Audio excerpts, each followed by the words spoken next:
Tungemshangilia tena Bwana. Haleluya. Amen. Maana hii siku ambayo imesubiriwa kwa muda mrefu. Kabla sijazaliwa, kabla sijaingia kwenye tumbo la mama yangu, hii ratiba ilikuwa imeandikwa. Hili tukio lilikuwa limeandikwa. Haleluya. Amen. Nina furaha sana. Nina furaha kuzidi. Mungu awabariki watumishi wa Bwana kwa kunisapoti, kwa kuniunga mkono. Mungu awabariki. Tumshangilie tena Bwana kwa ajili ya watu wote waliokusanyika mahali hapa. Haleluya. Sitataka nichukue muda mrefu kwa sababu ya ratiba, tumechelewa kuanza. Waimbaji wote mtaimba, msiogope. Haleluya. Amen. Lakini sasa nataka niingie kwenye kipengele cha utambulisho wa watu ambao wapo katika eneo hili. Sitainua mmoja mmoja, lakini kuna watu baadhi tawatambulisha ili mjue huyu ni nani, huyu ni nani. Haleluya. Amina. Kwa kwanza kabisa na utambulisho wa baba yangu wa kiroho ambaye amekuwa ndio mlango mkubwa wa huduma hii mnayoiona. Haleluya. Amen. Nimkaribishe awape salamu kwa ufupi ili mtambue uwepo wake. Haleluya. Amen. Bishop.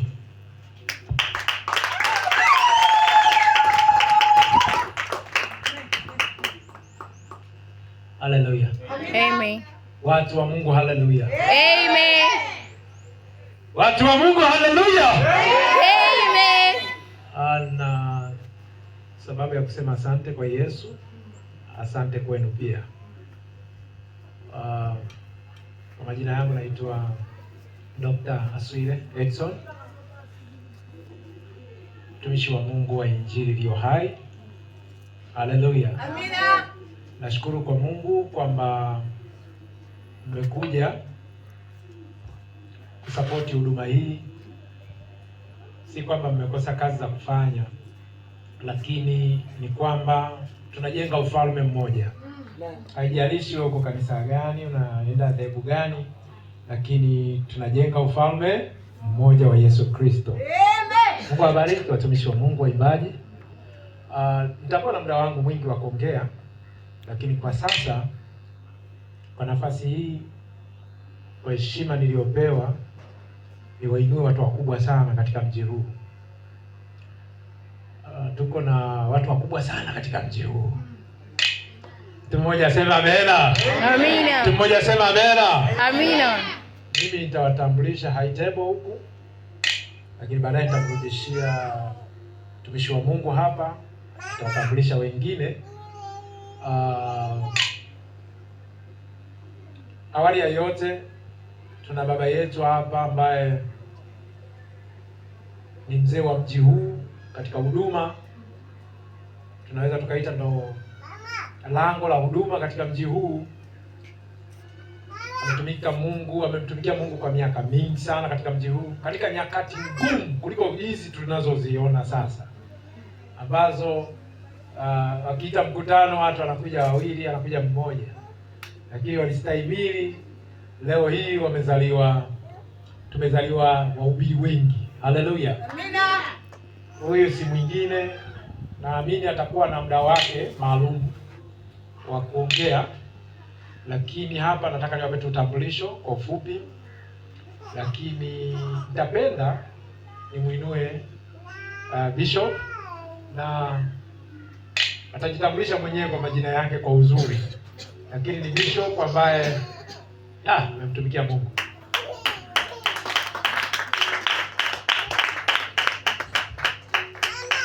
Bwana Yesu asifiwe. Amina. Haleluya. Amen. Amen.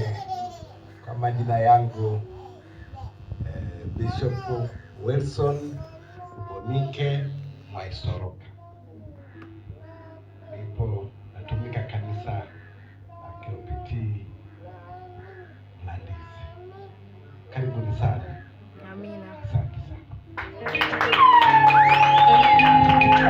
Hayo makofi sio makofi ya Bishop Bwana.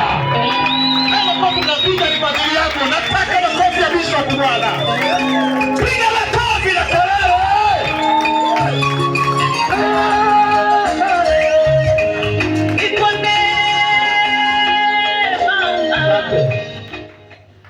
Nitegemea tungeanza mapema, tungekuwa na mambo mengi ya kufanya, tungecheza, tungeimba, tungefanya nini. Lakini Mungu anatusaidia tu. Tutafanya yote. Haleluya. Amina. Mungu akubariki Bishop. Nafikiri utakuwa na muda wako mzuri. Naheshimu sana uwepo wako. Sichukulii kama kawaida. Wewe ni mtu muhimu sana katika jamii yetu. Hata serikali inawategemea watu kama nyie ambao natuliza mioyo ya watu iliyochafuka, alafu inakuwa inatulia. Kazi yenu ni kubwa sana. Barikiwe. Lakini kuna Bishop Gervas, huyu atajitambulisha mwenyewe. Naweza nikamtambulisha, majina mengine siyajui vizuri. Huyu atakuwa na muda wake wa kuongea. Haleluya. Amina. Amina. Lakini nataka nisemee kidogo kwamba ni mtumishi wa Mungu wa miaka, ambaye amemtumikia Mungu kwa miaka mingi, ambaye amepanda matawi karibu nchi nzima. Watu wafanya nini? Wamjie Yesu. Amen. Amina. Na ni mtumishi wa Mungu ambaye atamwelezea vizuri kwa namna yoyote. Mnamuona yuko hivi hapa, aliyemshepu ni huyu hapa. Sasa tatizo la huyu anapikia kitu, ameshepiwa na Bishop hapa, kaja akashepiwa na Bishop hapa, yaani kote wamepita. Wa mwisho mimi hapa, mimi ni wa mwisho kumshepu. Kwa hiyo ana madini ya aina zote. Ana madini ya utulivu kwa wazee, ana madini ya vijana kama sisi. Kwa msishangae anakwenda anarudi, anakwenda anarudi, lakini Mungu anamtumia sana huyo kijana. Huwa nikikaaga hivi, nikimsikiliza namtukuza Mungu wangu. Kama ningekuwa kama kijana huyu, hakika ningehubiri injili. Sio mchezo, ni wa moto. Mungu anamtumia kweli kweli. Sasa mtu kama mimi na nianze kumshepu, alitangulia kwa Bishop. Amekuwa baraka sana kwa ajili ya familia hii, lakini amekuwa baraka sana kwangu.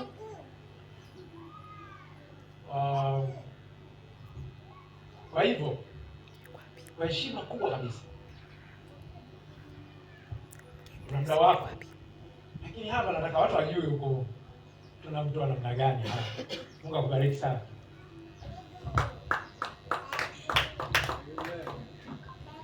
Bwana Yesu asifiwe. Amina.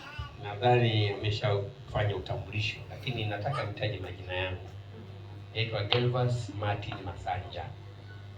Na mimi naona umenisifia sana, lakini hapa mimi na baba wangu wa kiroho. Bwana Yesu asifiwe sana. Amina. Nikaa chini ya Bishop Sibonike miaka 5. Yes. Miaka 5. Nikaondoka nikaenda Mbagala, na kanisa analoliongoza ndio kanisa ambalo nilikuwa mchunga, yani ilikuwa kanisa langu la kwanza kulichunga, KLPT Mbagala. Kwa hiyo ninapokuja hapa, ninapomuona mzee wangu hapa, mimi nashuka chini, yeye apande juu. Bwana Yesu asifiwe sana. Niliondoka kwake tukiwa na ushirikiano wa hali ya juu sana. Nimefaidika kwake.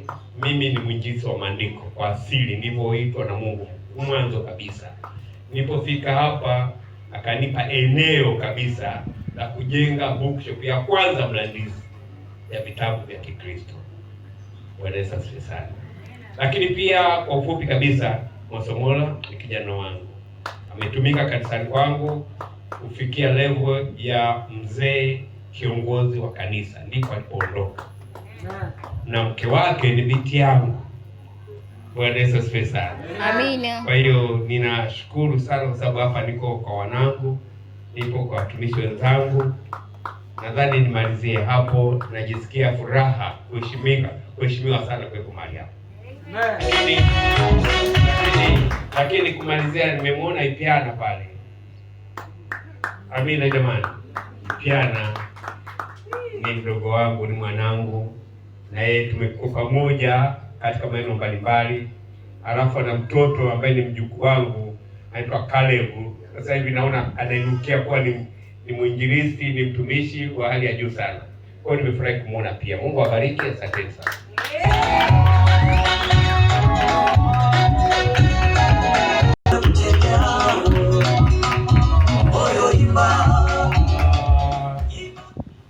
Simpi maiki kwa sababu huyu ataanza kuhubiri.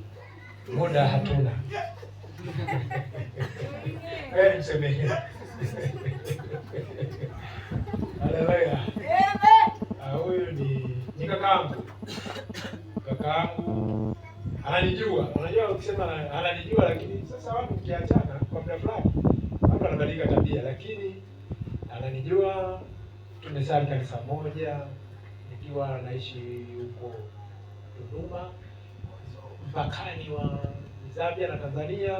Sasa hizi ni mkoa wa Songwe, zamani nilikuwa Mbeya.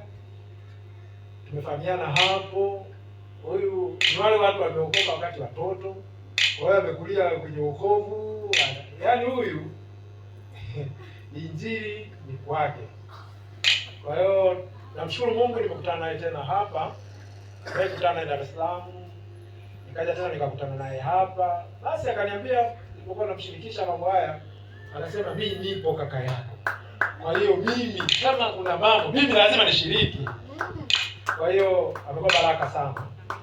Hata mfahamiana na mtumishi hapa, mambo yataenda sawa sawa. Mungu akubariki sana mtumishi wa Mungu, akutie moyo. Ubarikiwe sana. Haleluya.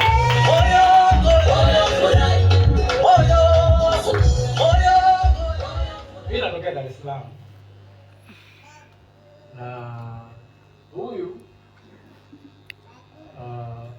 alikuwa akitokea huku wakati anatengenezwa kwa mara ya mwisho, wanapita chuo. Alikuwa anatokea huku anakuja Dar es Salaam kila wiki, yeye na mke wake. Na unaweza kaona umbali, mimi mwenyewe kusafiri tu kutoka kule kuja huku inanipa ngumu sana, ni mbali sana. Lakini kila wiki Ijumaa wako Dar es Salaam. Ni kwa ajili tu ya kwamba wana kiu ya Mungu na wana kiu ya kutumika. Na nimemthibitisha kwamba ni kijana ambaye anapenda Mungu. Hana mambo ya kona. Hanaga hiyo. Yaani hanaga. Anataka atumike na Mungu ambaye anatembea. Mungu unaona, unaweza kaona bango lake ile aliloliweka hapa. Kuna watu wanaweka mabango kama hayo wanaongea tu, lakini huyu hii kazi ataifanya sana. Hii daktari, yeye sasa kazi yake ni moja. Ni kutafutia wale wagonjwa, wale walio sugu. Sio daktari. Namletea. Alafu muone kitakachotokea. Kama wanamshinda itabidi afute hii. Haleluya. Amina. Lakini kwetu Dar es Salaam tumemwona kiletea wagonjwa wenye shida, alikuwa akiomba nao wanafunguliwa. Watu wenye mapepo akifukuza yanaenda. Mimi nilikuwa na starehe, naweza nikakaa hapa najua hivi vitu vitaenda. Haleluya. Amina. Haleluya. Tunaelewana? Tunaelewana? Kwa sisi wote tumekuja hapa kwa lengo moja tu.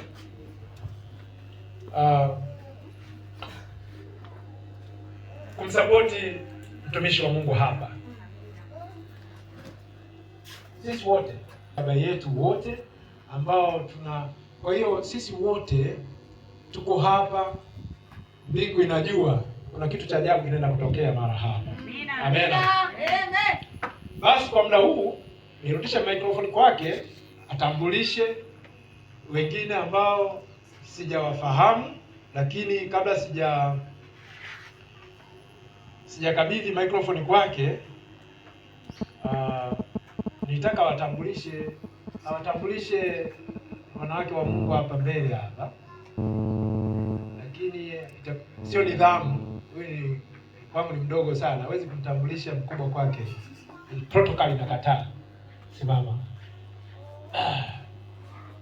Protocol inakataa. Yeye atamtambulisha mke wake.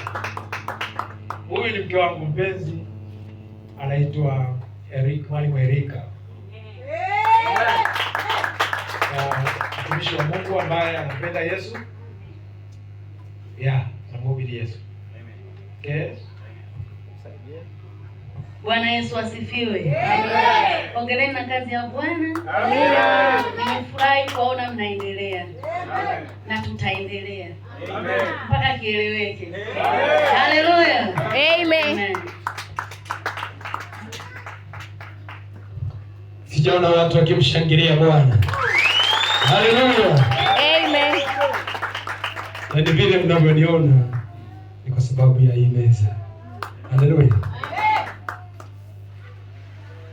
Nakumbuka kuna siku niliwaambia katika huduma hii. Huduma hii tumeanza mwezi wa 9 tarehe 1 mwaka jana. Ukipiga mahesabu sasa hizi ni kama miezi 10. Haleluya. Amina. Majirani, marafiki kila siku wako wanatuuliza, mbona tuoni mtaani mkihubiri? Mbona tuoni hata mikutano mkiweka? Hivi nyie lengo lenu ni hili ni kanisa la familia au la wote? Kwa nini? Kwa sababu waliona kama vile hatuna shida na watu, lakini kumbe tunajua ya kwamba hii kazi ambayo Mungu ametupa ni ngumu. Ni ngumu sana, sio yetu, ni yake. Ndio maana ukisoma bango la huduma hii tumeandika roho wa uzima. Kwa nini tuliandika roho wa uzima? Kwa sababu roho wa uzima ndio Yesu mwenyewe. Amina. Ili jina lilitoka kwenye kitabu cha Warumi sura ya 8 kwamba sasa basi hakuna hukumu ya adhabu juu ya wote walio katika Kristo Yesu, maana sheria ya roho wa uzima imeniacha mbali na ile sheria ya torati na mauti, au ya dhambi na mauti. Amina. Kwa hiyo tukakaa katika kuomba, kwa sababu nikatafuta ninyenyekee, hii huduma atambulike yeye mwenyewe mwenye kazi. Ndio maana tukasema ngoja tuandike jina lake mwenyewe, ili watu wakija, yoyote akija kwangu mimi namkabidhi yeye aliyeniita. Haleluya. Amina. Bwana Yesu asifiwe sana. Amina. Kwa hiyo unapoona haya yote haya yanaendelea, nikaandika hapa hospitali ya Roho Mtakatifu. Kwa nini sikuandika tu hospitali? Lakini nikasema hospitali ya Roho Mtakatifu inayoondoa matatizo yote ya wana. Kwa nini? Kwa sababu kilichomleta Yesu Kristo katika dunia hii, ukisoma waraka wa Yohana anasema kwa kusudi hili mwana wa Mungu alidhihirishwa ili aziondoe dhambi na kuvunja kazi za Ibilisi. Matatizo yote unayoona, changamoto zote tunazoziona ni kwa sababu mwanadamu alipoanguka katika ile bustani ya Eden, alifungua mlango wa shetani kwanza kusumbua wanadamu. Na Yesu alipokuja msalabani ni kwa ajili ya kukusaidia usiendelee kuteseka na madhara ya dhambi. Haleluya. Bwana Yesu asifiwe. Ndio maana tukasema hospitali ya Roho Mtakatifu. Maana yake hapa au huduma hii kazi yake ni kuhakikisha wale wote ambao wamezulika na matokeo ya dhambi, wamezulika na kazi za Ibilisi, tuje tumfunue mwanaume Yesu ambaye alidhihirishwa ili kuzivunja kazi za Ibilisi. Haleluya. Hapa chini tukaandika tukasema matatizo yote ni mepesi machoni pa Bwana Mungu. Hii inatoka katika kitabu cha Wafalme wa Pili sura ya 3 mstari wa 18. Wakati Elisha, wale wana Israeli walikuwa katika vita, wamekuwa katika vita kupigana, wakakosa maji. Walipokosa maji, hali ya vita ikawa ngumu, hawawezi wakapigana bila nini? Bila kupata nguvu ya maji. Wakaenda kwa Elisha. Elisha akasema, msiogope, hamtaona mvua, hamtaona mawingu, lakini chimbeni maandaki, mahali hapa patajazwa maji, kwa maana yote ni mepesi machoni pa Bwana. Elisha alijua kwake ni gumu, haliwezekani, lakini alijua machoni pa Mungu ni mepesi. Wazee, ni kwa sababu niliona, kwa sababu hii kazi ni ya Mungu na Mungu ndiye aliyeniita. Siwezi nikapiga hatua ya kwanza kwenda kuhubiri mitaani, kwenda kufanya kazi yoyote huko bila kupata baraka za wazee walionitangulia katika Injili. Haleluya. Ndio maana uliona nimekwama miaka mingi, lakini baada ya siku ya leo moto utaenda kulipuka. Mtajiuliza, hivi hao watu walikuwa wapi? Mtajiuliza, hivi ni kanisa jipya limetokea? Kumbe tuko hapa muda mrefu sasa, miezi 10. Lakini kwa nini? Tulikuwa tunang'ang'ana na Roho Mtakatifu tujenge foundation, tujenge msingi ambao kila atakayekuja akutane naye moja kwa moja. Na ninajua kabisa ukikutana na Mungu lazima majibu uyapate. Haleluya. Kwa nini? Kwa sababu Yesu alisema mimi ni njia na kweli na uzima. Kwa siku ya leo nimewalika watumishi. Kwanza niseme asante sana. Yaani nimetangulia kueleza haya ili watu wajue kwa nini nimefanya hili tukio. Kwa nini nimetengeneza huu taratibu. Na hawa wangesema hawana muda, nilikuwa tayari kubadilisha ratiba. Si kama mjerewa. Yaani pamoja na kwamba mnaona kundi kubwa, lakini target kubwa ni kuwapata hawa. Asante sana kwa kunikubali, kwa kukubali kuja. Mchungaji hapa alikuwa na ratiba nyingi, kwake kule kuna ratiba inaendelea semina, lakini akasema lazima nije. Mimi ni nani? Nimempa nini? Sijampa hata shilingi. Amekuja na usafiri, sijampa hata hela ya mafuta. Haleluya. Lakini kuona hivi mimi nanipa deni kubwa sana. Baba, asante. Asante sana. Mungu akubariki. Mzee Sipolike, Mungu akubariki sana. Nashukuru sana Baba Bishop. Asante sana. Tumishi wa Mungu Erika. Mungu awabariki sana. Haleluya. Amen. Kwa nimefurahi sana. Niongeze utambulisho kidogo kwa Bishop hapa. Pamoja na kwamba amehusika kwenye ubaba wa kiroho, lakini huyu ni baba mkwe kwangu. Baba mkwe ndiye aliyenilea mke wangu. Kwa hiyo unaona material hapa ni kwa sababu karibu wife juu. Watu hawajamuona. Anayetu. Muda ni mfupi na huwa ndege wengi kwa wakati. Haleluya. Amen. Huyu my wife. Haleluya.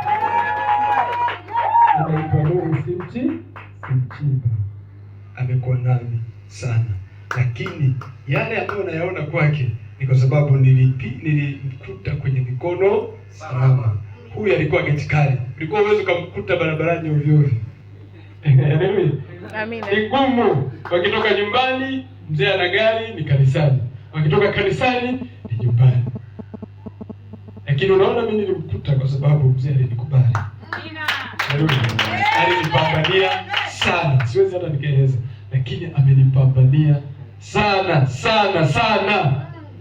Yaani jambo lilivyoenda, yaani kila siku namwambia mke wangu, hivi tutapata ni zawadi gani ambayo tukija kupeleka kama tutafuta hivi. Kila siku tunahangaika sana, kwa sababu lile tukio lililonifanya kwangu ni kubwa. Kwa sababu huduma unapoona inasimama ni kwa sababu kuna huyu uko pembeni. Ameamua kushirikiana nami. Tumeanza hapa watu watatu, tunahangaika, tunapambana, lakini huyu akiwa amenishika mkono anasema songa mbele. Ananitia moyo, hajaniacha, akiwa praise team wangu. Sina watu, unaona watu wengine wamekuja wasaidia angalau wanasaidia, lakini mwanzoni huyu ndio anaimba, anakuwa praise team mwenyewe, anakuwa shemasi mwenyewe, kazi zote anafanya. Haleluya.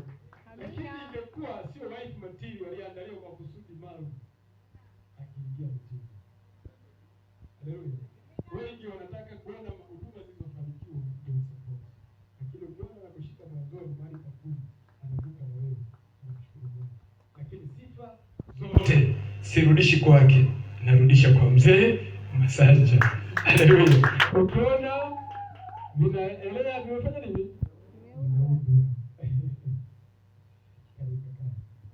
Au nataka ongea. Bwana anaiba anataka kuongea. Kwa pale ni mzee wangu na kitu kingine ni baba wangu. Aliyesimama shughuli zangu. Haleluya.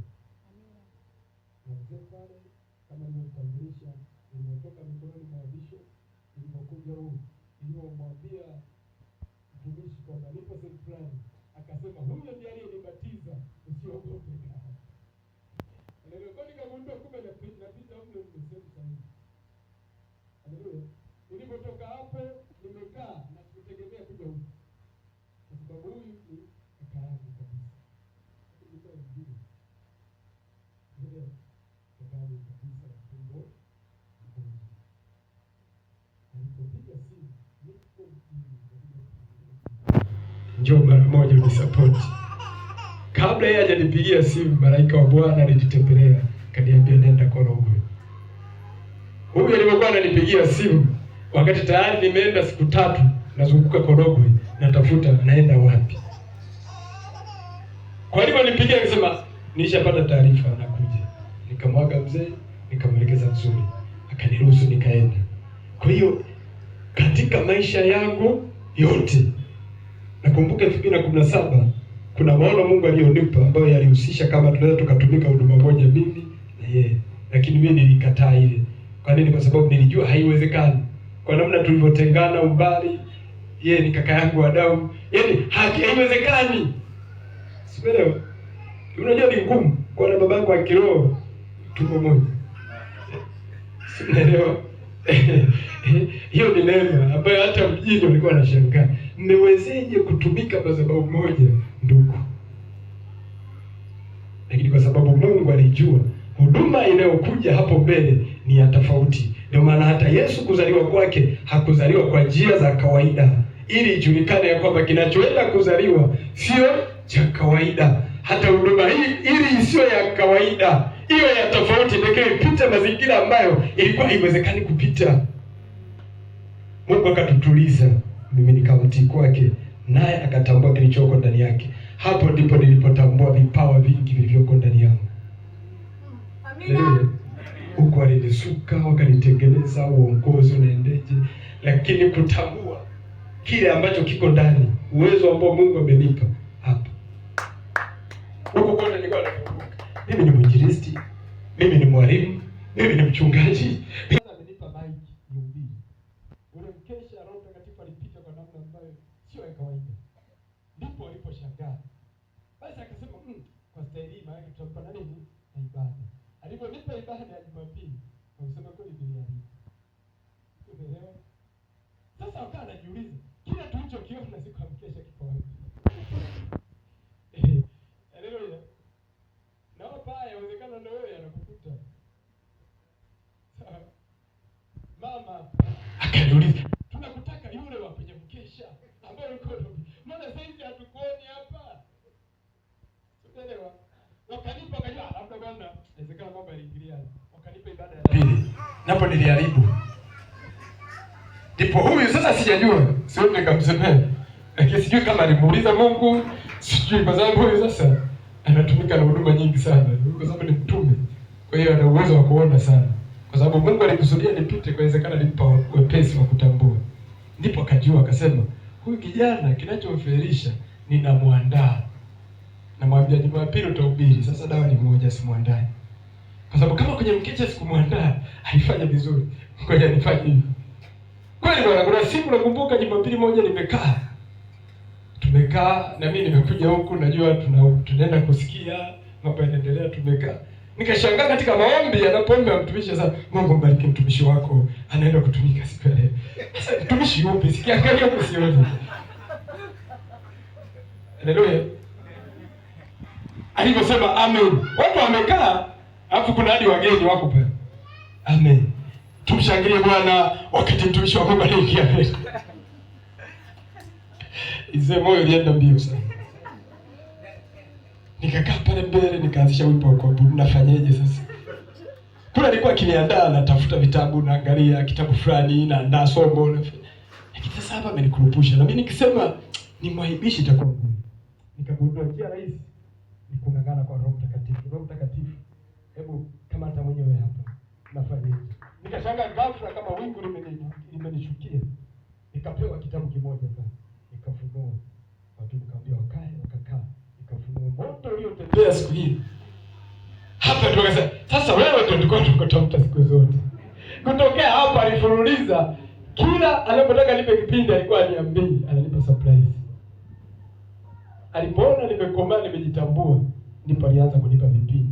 Kwa hata aliponipa vipindi vya kujiandaa, nilikuwa siwezi nikaharibu, kwani ni kwa sababu nilishajua kinachonipoteza. Mimi nilijua ni mwalimu, kumbe sio mwalimu. Kwa napambana na kuandaa masomo mengi, mwisho naishia kuharibu. Umeelewa? Kwa hiyo namshukuru sana Mungu. Sitaki nipoteze muda sana, lakini nitaka mjue mnachoona hapa kuna kazi kubwa imefanyika. Ameniandaa, amenipeleka mtaani, wakaninunulia spika, wakanipeleka mtaani, nikazunguka masoko na masoko nikahubiri. Mwisho wa siku wakati nakuja huko wakanipa na spika, nenda nayo kazi ya maisha. Ndio tunatembea nayo. Ndio.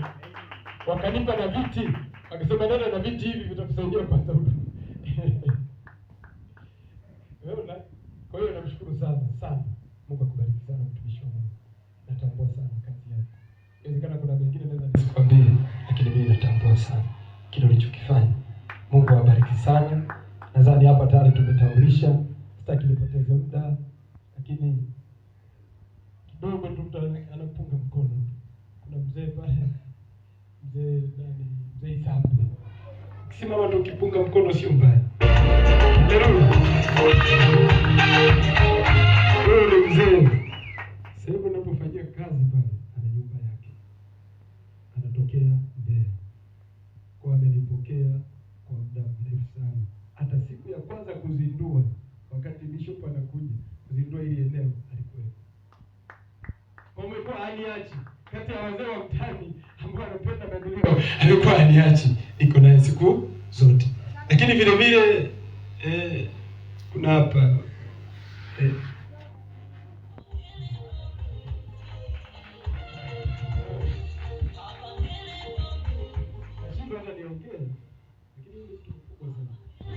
hadi nashangaa kwa nini, yani kukaa hapa imenichanganya tu.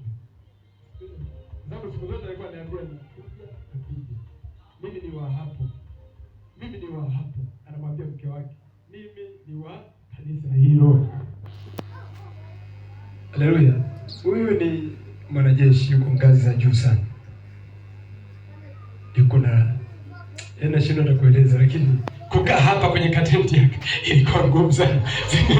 Tunajua gawa kama mnavyojua. Mungu akubariki sana mtumishi. Mungu akubariki sana. Uko mbele nitakupa nafasi, tutaongea kidogo. Haleluya. Nimefurahi sana. Lakini mtumishi wa Mungu.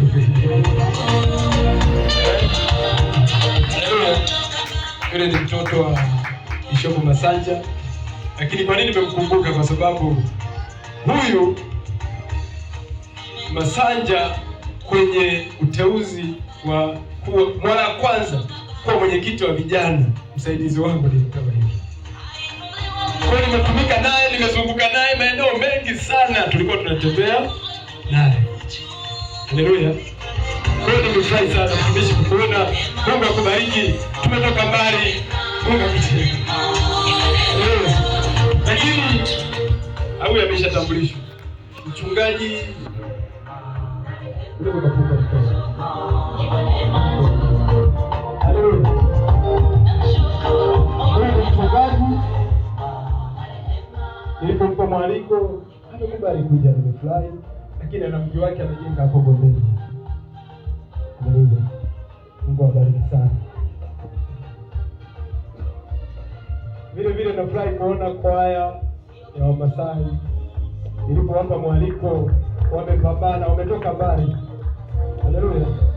Hawa bwana, kama unavyojua, hata baba wa nani mtumishi wao aliniambia kwamba bwana wanashinda kwenye kufuga, kwa kuwa wapata ni ngumu. Labda hiyo neema tu, na neema ndio imetokea, watu wamejitokeza kwa ajili ya kusapoti kazi ya nini, ya Mungu. Mungu awabariki sana. Kwa nadhani kufika hadi hapa nimemaliza utambulisho,